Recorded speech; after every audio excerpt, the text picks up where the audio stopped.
Curahan hypothalamus. Di sebalik nama curahan kolbu, tertarik saya untuk memikirkan apakah yang tersirat dan tersurat pada perkataan kolbu ini. Curahan kolbu ini lebih kepada curahan isi hati atau curahan isi minda yang berfikir.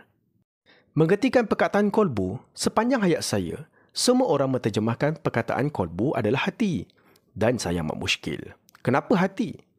Hati jika diertikannya secara fizik, ia adalah sebuah organ yang berfungsi menyimpan sel-sel yang telah mati sebelum dirembeskan dalam bentuk toksin. Jadi, hati bukanlah sistem organ yang menjayakan fungsi daya fikir untuk keluarkan sebuah coretan. Curahan kolbu, mungkin lebih tepat, curahan isi kepala. Tapi, macam tak sedap bunyinya. Curahan buah fikiran, macam curah air buah pula. Atau curahan hypothalamus. Wow, that is it. Curahan daripada hypothalamus yang kaya dengan idea, daya fikir yang bernas dan imajinasi pelbagai. Lalu, diperhalusi dengan kebijaksanaan penulisan, maka terhasillah sebuah curahan kolbu. Curahan luahan dari sang otak. Memetik ayat Allah dalam surah tempatnya tertinggi, Al-A'raf ayat 179. Dan sesungguhnya, kami jadikan untuk isi neraka Jahannam kebanyakan dari jin dan manusia. Mereka mempunyai hati tetapi tidak dipergunakannya untuk memahami ayat-ayat Allah. Dan mereka mempunyai mata tetapi tidak dipergunakannya untuk melihat tanda-tanda kekuasaan Allah.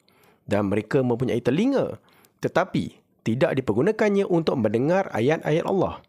Mereka itu sebagai binatang ternak. Bahkan mereka lebih sesat lagi. Mereka itulah orang-orang yang lalai. Pada ayat tersebut memang disebut hati. Tapi adakah hati yang berfungsi untuk memahami?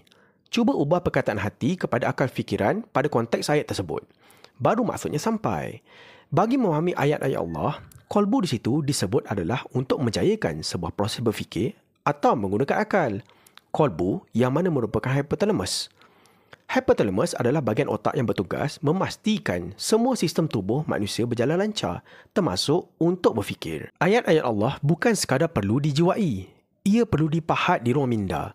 Barulah intipatinya dapat difahami. Dan lagi, andainya tidak difungsikan otak ataupun minda, pendengaran dan penglihatan dalam memahami ayat-ayat Allah, kita tak lebih dari hanya binatang ternak dari kacamata Tuhan. Allahu seram. Maka, fungsikan anggota kidman Tuhan ini sebaiknya.